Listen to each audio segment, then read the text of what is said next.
Hello and welcome to today's content, which is the Frontline update number 15, as well as the live stream we got for Lara Croft and another newcomer, as well as winter reruns. So yeah, since we have a lot to get through, without further ado, let's begin. First things first, from the update, your units that you get from selection quests can now be used in your formation for the selection quest. So yeah, it's gonna definitely help speed up a lot more people's selection quests, because it's much harder to get the proper MR and like other lower tier rarity units to be more usable in selection quests, especially if you're having difficulty in general. So this is definitely going to help if you are able to build up the unit at least to make them more usable. Additionally to that, on the far plane you can see now that a selection quest banner has been added to the home screen, and at the top right it says Chocobo Expedition animation can now be toggled on and off.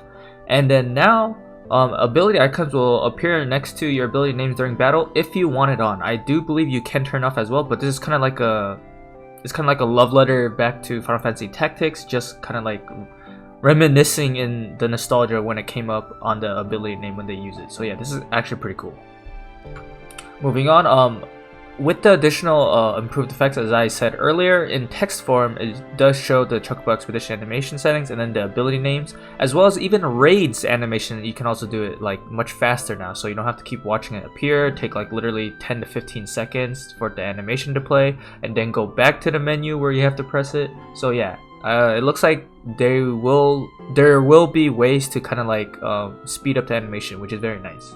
For future updates that will be coming, there's going to be a hard quest for a bookmark list for vision card hard quests, and a function to skip all hard quests marked with a check mark in the bookmark list, which is kind of crazy. I think that's like one of the biggest quality of life once we get it. Remember, these are future updates on the right side. If you can just check mark off all the hard quests you want to do and just skip, holy moly, I'd be so happy. Outside of this, we have AI adjustments for downward adjustments of attack prioritization against opponents that are charmed. This is super good in terms of auto PvP. It means nothing in manual, unfortunately. However, this does mean that charm becomes a little bit more usable / actually like effective, because if you are charmed, usually the AI does not really care if you're charmed. They just want to go for max damage. But from their wording on this AI adjustment, if you are charmed, you have a much higher chance of your team not hitting that charmed unit. So that's a good thing, so that you don't get your charm that you worked so hard to get off does not be interrupted instantly. Outside of that, UI adjustments is that you're gonna now be able to do a batch acquisition of EX job nodes on the ability board, which is very nice, instead of having to press every single one at a time. But yeah, these are all future updates. Hopefully they come sooner than later, because they sound very, very nice to have. Now, this Wednesday, after reset, obviously the day, it's gonna be like later in the evening, because as you can see, 7 PM PDT, depending on where you are in the world for your time zone, we will be having a War of the Visions Final Fantasy Brave Exvius community stream with Justin and friends, and it looks like Dr. Diggs as well. So yeah, you should definitely check it out. It looks like the more viewers we have, we'll be getting more rewards. 100 extra large cubes are actually pretty nice if you're trying to level up someone very quickly. This is very useful, as well as there's a reward distribution date that if you do participate and in the friendly matches against the community stream in general, you do have a chance to get some Amazon coins. So yeah, definitely if you want to try this out, you should definitely try attending and watch it, because I mean, it doesn't hurt to watch. It's just fun. Now we get to the first meat and bones of the announcement. Tomb Raider, the event is coming. We have Lara Croft coming out, confirmed. This Wednesday, September 22nd, she is coming out. And from here, we know we also have a vision card for her. And yeah, this is what we basically can expect and or like assume what she has. The data miners were correct. She is a water type, and she has the gunner subjob and a ranger subjob. From here, for her ability overview, before we talk about her subjobs, is that her limit break is going to be a 3-hit large damage and lowers her own hate.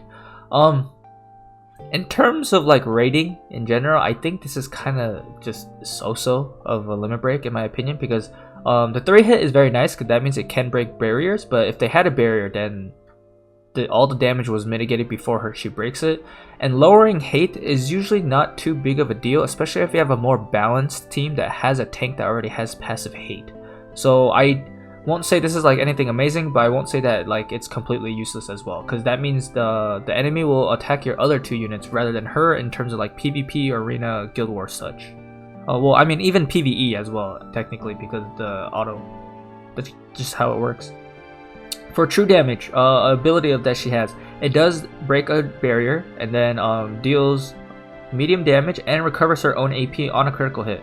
So this is kind of like triple slash on Cloud. In terms of like, no, not triple slash, sorry, I meant like, I guess Soldier's Honor. I wonder if this stacks with Soldier's Honor. This would be very interesting. What I mean by that is that when you critical hit, when you have Soldier's Honor buff from Cloud, you get AP gained on that critical hit. So if True Shot stacked with that, is it possible to get like 20 plus AP from a critical hit, or would it only take 1 instance of it? That is something that I'm very curious about. That would be very, very AP efficient if it did stack. From here we have Adrenaline, which is going to recover her own AP and raises her attack of allies within the area around herself for 3 turns. So yeah, I guess this is like, it's kind of a worse version of Soldier's Honor in my opinion in terms of just team benefit. Maybe the restored AP for herself is a lot, and maybe it's, or it restores a lot of AP in general, just like the amount it can give. So we'll have to see. Now let's talk briefly about her sub-job abilities. She is a gunner. This means she will get the concentrate passive. I know there's another passive as well, but I tried to just include the more important ones. So yeah, she'll have a range 2 possibility, and we're hoping to see arm shot or vital shot from her gunner sub-job, because arm shot is going to be very good. If they don't have disable and you do disable them, that is a huge swing to your chances of winning. From here, we are gonna have the Ranger sub-job. This means she has access to Ranger lore for not only range, like increase the range, but also accuracy. She also gets Reflex, which, as everyone knows, very annoying if it happens against you, but it's very nice if it benefits you. So yeah, we'll have to see. This also means that she has a chance to get Sharpshoot and or Barrage. If she gets both, perfect. If she doesn't get either one, I'm gonna be very confused as to why she was even allowed to get Ranger sub-job if they only wanted her to use Reflex. Hopefully, we'll have to see. We don't know if she has any 100% hit abilities outside of her main job. If she does, we don't need Sharpshoot.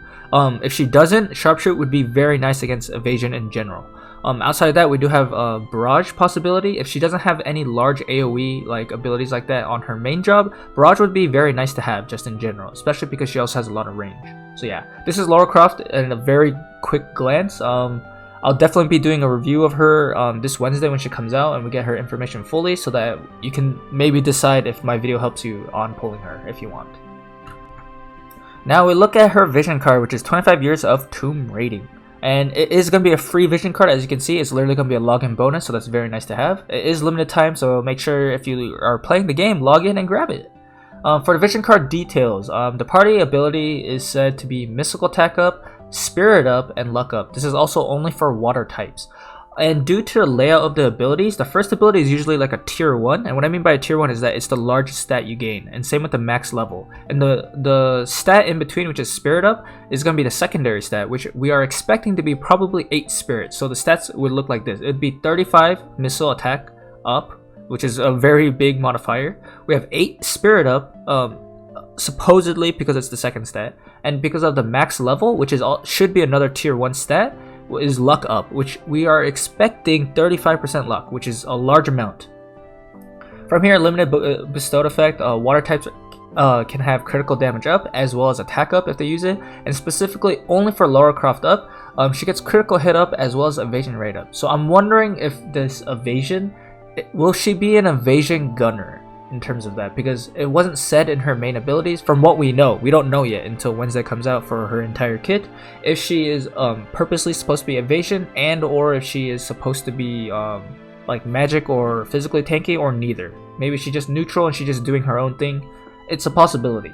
I will say though, however, I said the concentration passive on the other screen is what she gets from gunner, but if she is supposed to be an evasion gunner, you would probably not really want to use concentration if you're using her for evasion. And here are some of the login events that we'll be getting. As you can see at the top left, we will be getting the vision card for login, obviously. We will get a little bit of Lara Croft shards, about 40, as well as 25 for the vision card. And on day 4, we have a small rare ticket chance with a rate up to get Lara Croft. If you get her, congratulations, you've got amazing RNG. If you don't get her, it's just another rare ticket at the end of the day. Don't be too upset, unfortunately. But yeah, outside of this, we also will be getting Lara's dual pistols as an EX quest. You know what that means? It's probably going to have missile attack up as well as water attack. We'll have to see. I'm not 100% sure. Maybe she doesn't have defense penetration on her main job and you get defense penetration from her guns. I don't know. We'll have to see what comes up.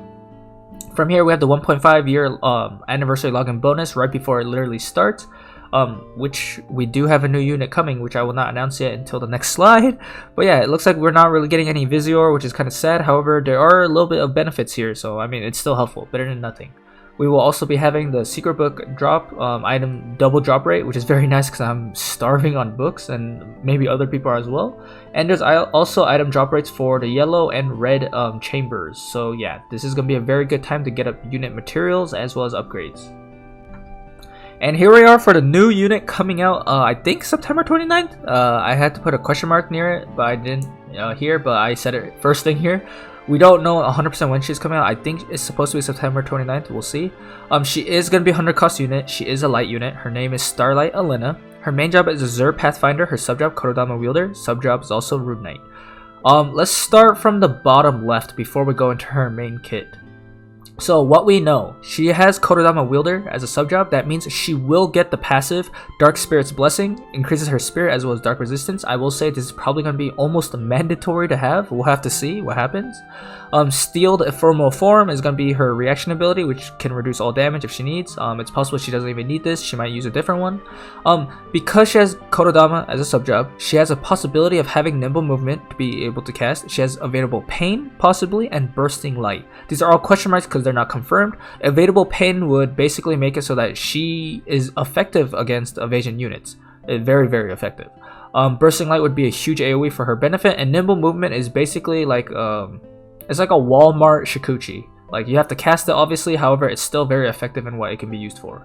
And lastly, she has anti-magic wall, and this was confirmed by word on livestream, but we'll have to see at the end. Justin did say that she gets anti-magic wall, which would be huge, because I know this is kind of like meta talk and like not everyone likes it, but because she is a light unit, she has to respect the fact that Dwayne and Helena live. Even if she does insane damage, if she can't one-shot them back, and or if she gets one-shotted very easily and she doesn't have enough range to hit them, then there's unfortunately light units just not going to be useful enough, unfortunately. However, because she has anti-magic wall already, without even having to state it, she will be good at least into taking decent damage from Helena, if not a lot. I mean, she'll still take a lot of damage, but the anti-magic wall will help significantly. She would have to worry about probably slash related, which would be probably like Dwayne and or other elements in general. Just remember the light and dark meta situation. Light is definitely on the losing end in general. However, it is possible that she might like bring in a little bit stronger of a light meta, so that dark won't be the only thing viable anymore in terms of just like the strongest mono element, like going into like 99% of matchups. From here, she also has the Rune Knight subjob. This means she will get Sharp Mind, which means she does have Spirit Penetration. That means this is gonna be very nice. She has guaranteed damage against Spirit built up like units and defenses. She's also gonna get Magic Commutation, which is going to be it's going to increase her AP if she does get hit. So it's possible if she does not need bells, and or if she does have bells regardless, but she needs AP. If magic commutation can be useful for her, then it will be very nice. Keep in mind, however, that it is specifically that she takes magic damage to get the AP from it. It's not going to be all damage in that regard. This also means that she will probably get Drain Evocation for the large it's going to be a very large long range ability. I don't know why that was so hard to get out. But yeah, she'll be able to use that. Not only can she increase her magic by a lot and slash resistance penetration for a lot, that means she will be able to do very high burst damage if she gets this setup off. Keep in mind, however, that we don't know if she gets this. This is why it has a question mark on it. Additionally, this hardest hitting ability for Rune Knights is going to be Hazard Slash outside of their like Banish Aga Blade or something like that. For her specifically, it would be nice if she got Hazard Slash because that is a very strong hitting ability and it has a decent amount of AoE. So yeah, we'll have to see what she gets specifically from Rune Knight. At least the most important thing in my opinion would be Sharp Mind, as well as possibly Drain Evocation just in general. Now let's go move on to her main job abilities. We know her limit break is called Prismatic Punishment. This is all from the live stream, by the way. I did not data mine or anything. I am not smart enough for that, or like, I'm too lazy. We'll go with that. Yeah. So this does large damage. It lowers the reaction rate for enemies, as well as lowers their agility, all for 3 turns. This is pretty good in terms of the agility and the reaction rate. I was kind of hoping maybe like there's another additional effect or something, or like an imperil, but I mean, I guess this kind of works. We'll have to see. For Crystal Shine Bright, this is also going to be a large damage ability. It lowers the reaction rate, and it's a 2-hit, and then raises her own agility for 3 turns. So this is going to be like, it's going to be like her limit break in a way, but it raises her own agility instead and does not lower theirs. Oh, I also forgot to say, if I didn't say it already, her limit break is a 3-hit large damage, so keep that in mind. Now, Star Supernova is going to be medium damage, and it has Demon/Man Killer effect on the ability. This will probably primarily used for like most of her damage after she already used like Crystal Shine Bright or her LB. So yeah, this is going to be decent to have because Man Killer, 99% of the units in PvP are like they're considered human outside of like 2B and 9S because they are machines. As of right now, we don't have any other like racial PvP units, so this is gonna be very useful in like a lot of circumstances. Lastly, one of her TP abilities is called Evildoers Beware, which is gonna raise her evasion and lowers her AP cost. And because this, lowers her evasion, raises her evasion. Sorry, that is definitely not what I meant to say. But yeah, it raises her evasion and lowers her AP cost. Which this means is that it's a possibility she might be like one of the best light units that can evade outside of like Rob. So we'll have to see how high her evasion goes. Obviously it has to reach like an acceptable level or else it's not going to be useful, but we'll have to see. It was confirmed we do get a UR item for her if I believe you do her challenge mission, if you see at the very bottom. I don't know if this means you have to get her before you do it, or if it's just a challenge mission that comes along with her coming out as a unit. So we'll have to see. If you do have to pull her to get this item and she's limited time and or you can't get the weapon and then you maybe pull her later, that's gonna feel so bad. But yeah, we'll have to see. It is though, excuse me, her weapon is called the Aeterna Aurora, and it's a new sword category weapon, and it will probably have more beneficial stats compared to Sword of Light due to the tweaking that Justin said on stream. And what I mean by the tweaking is that they said that they're trying to balance it still, so we'll have to see what benefits you can get. Realistically, what we should be expecting is going to be either light attack 30/15 and or with obviously high magic stat, and or it's going to have slash penetration on the sword as well as a little bit of damage. We'll have to see what happens because we already have an MR version of a light sword, which is Sword of Light, and you could go either magic or physical damage for it, so it doesn't actually matter on terms of the effects. So that means I'm pretty sure Aeterna Aurora might have slash resistance penetration on it, or it might have a huge damage modifier in comparison to Sword of Light. So we'll have to see what happens in the end. Also for JP side of things, they had a new event for Final Fantasy IV Trials, which has a new light sword weapon. I think they're targeting mainly towards Cecil, so I'm not sure how this sword is going to be a little bit different like the Aeterna Aurora. It's probably going to be slash resistance penetration in my opinion, or it might just have like a super high magic self stat like magic 30% or something like that. We'll have to see in that. Now we're here at her vision card, Smite the Dark. It's going to be mono light. For the bestow, for whoever equips it, it's going to be magic stat percentage up as well as evasion up. And for Elena specifically, it's going to be light attack up and critical rate up. For the team, it's going to be luck as the primary stat, critical damage as the secondary stat, and then defense debuff as the max stat. I'll say this right now, I am not happy with this vision card really too much. I guess it's decent because it's a luck based vision card for light, but even then, the overall effects for it I don't think are going to be good enough unless they magically super boosted Elena's bestowed effects. Like literally has to be like 20-25 light attack up. It can't be like 15 or 10. It literally has to be higher. The critical rate up as well is only going to be beneficial for her. Most other light units don't even have good critical rate actually. It's kind of sad unless you're like Rob, or I don't even think Kilfi has like very good critical rate. Just in general, it's not like consistent. They don't have good critical consistency. So this critical damage that you're getting as a secondary stat is pretty much kind of useless. Defense debuffs, I don't know for everyone else speaking, I haven't seen anything yet for defense debuff abilities yet. Everyone's just using defense penetration, so I don't even know if the defense debuff is going to be useful at all. So like it's really just going to be like a light vision card for like luck as well as just for Elena. I don't see too much of a benefit for it. I will say though, because it's the luck stat, if you pair this with Rob's vision card, which is like a flash of insight, this means you do have the proper you do have the proper setup for evasion for light. But as I said earlier, a lot of light units don't actually have the same tier of evasion as the other like wind or earth for Zazan and 2B, even with the proper setup. So I don't know how much this is going to be really useful. So we'll have to see. I will be doing a review of the vision card when we get it. Most importantly, on stream, the words on stream says, get it while you can. So I'm assuming this is going to be limited time, and that means Elena might be a limited time 100 cost unit, which is going to be very... I can't really say this word on like video, but I'm gonna say that's really stupid that we're getting a 100 cost unit and limited time during the same time we're getting a limited unit already from Lara Croft. So I'm hoping this was just like a phrase that Justin used and it's not actually limited, because I'd be very disappointed. Outside of that, however, we do have the Aeterna Puritas vision card coming out for Friday specifically, and we will be getting this vision card for free. It's a login reward present at September 29th, reset time. It is for Mono Ice. For the Bestow, it's going to get hate up, HP percent up, which is very nice. Getting any hate up in general and like a relevant vision card is very nice.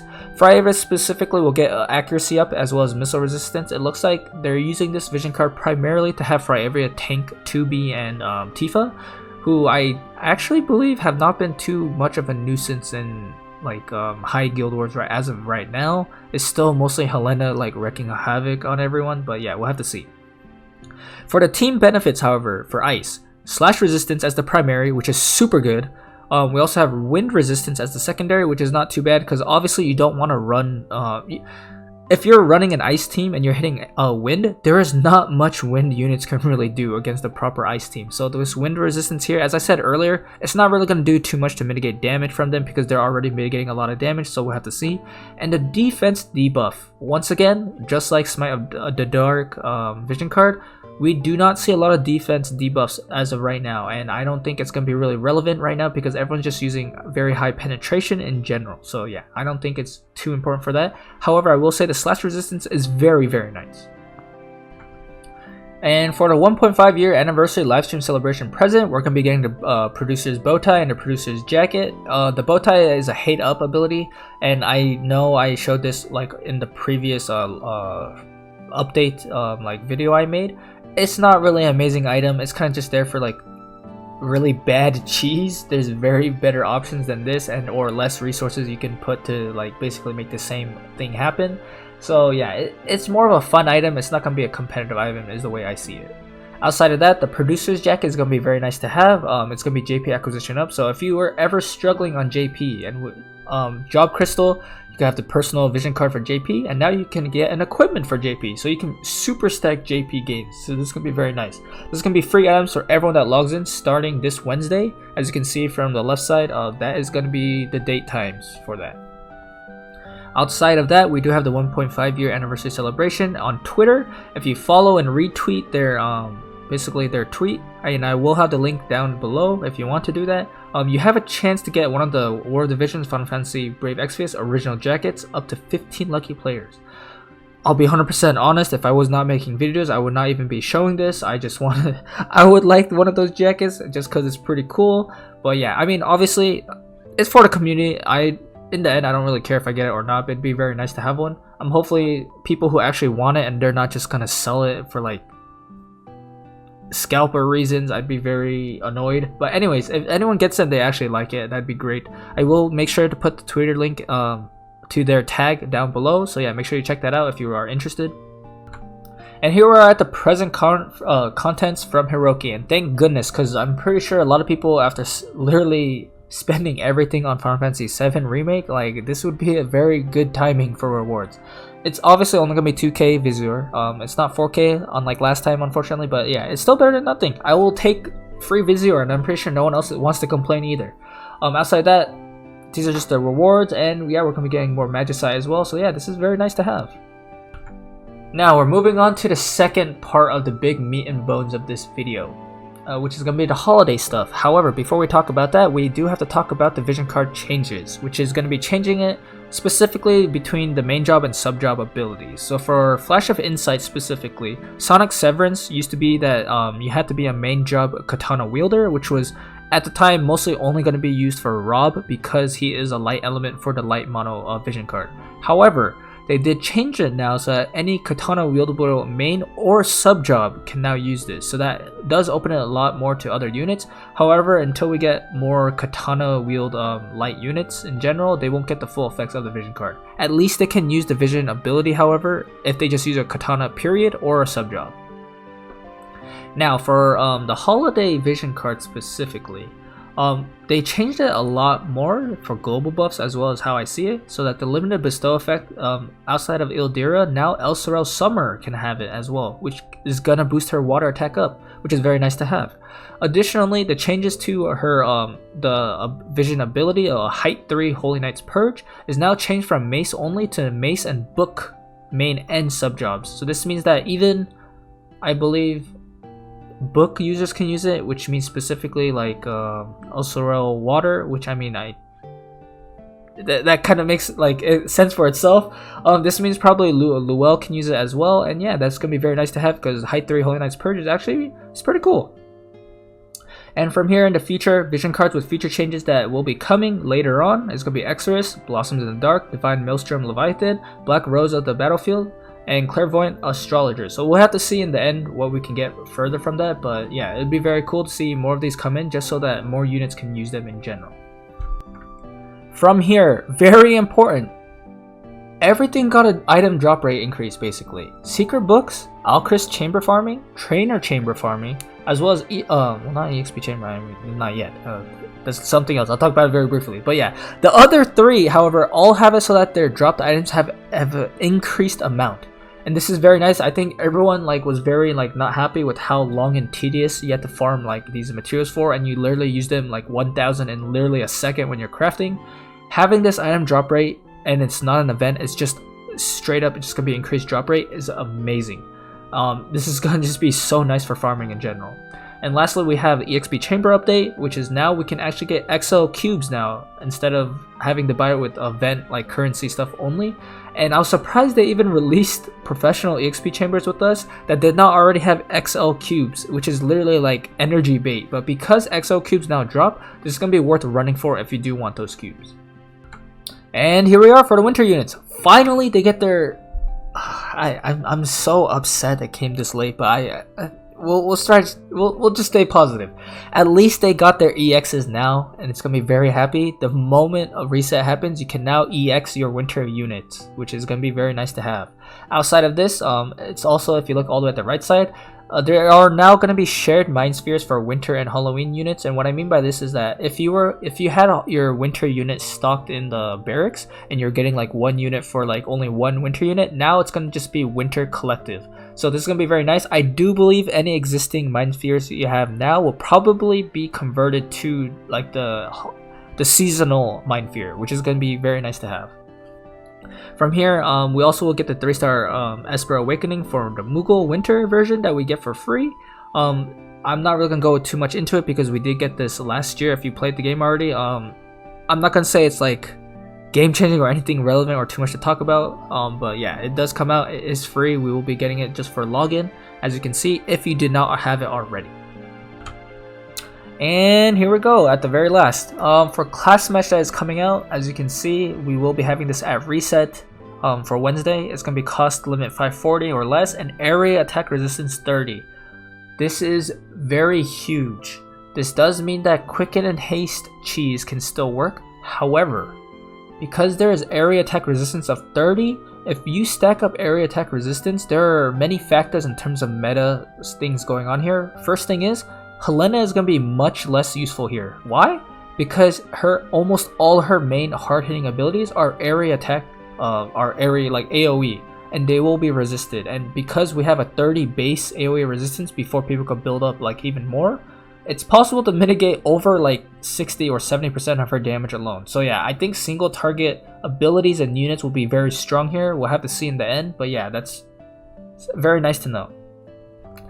For guild battle map chains, which will also be happening at reset, water units will have critical hit rate up. I'll say this right now, this seems like a bait for Guild Wars because Cloud is still very relevant and strong, and if you're a water unit going into Cloud, good luck surviving. There is a high chance he will either one-shot you or take very little damage from you. From here, the arena map change, which is happening next week actually, not this reset, so it's going to be like the 29th, I believe, of September.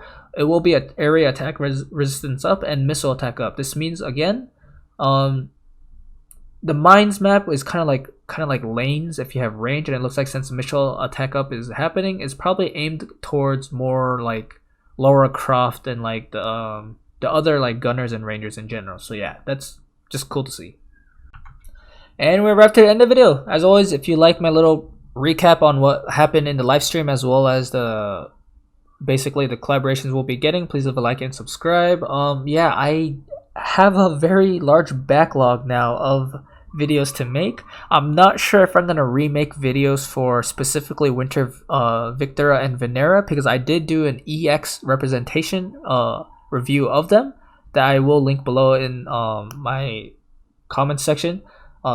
So I probably won't do them, but I will probably do it for Mashari and Ramada, probably for their winter versions. We'll have to see. Anyways, yeah, gotta make more videos. So yeah, until the next video, peace out.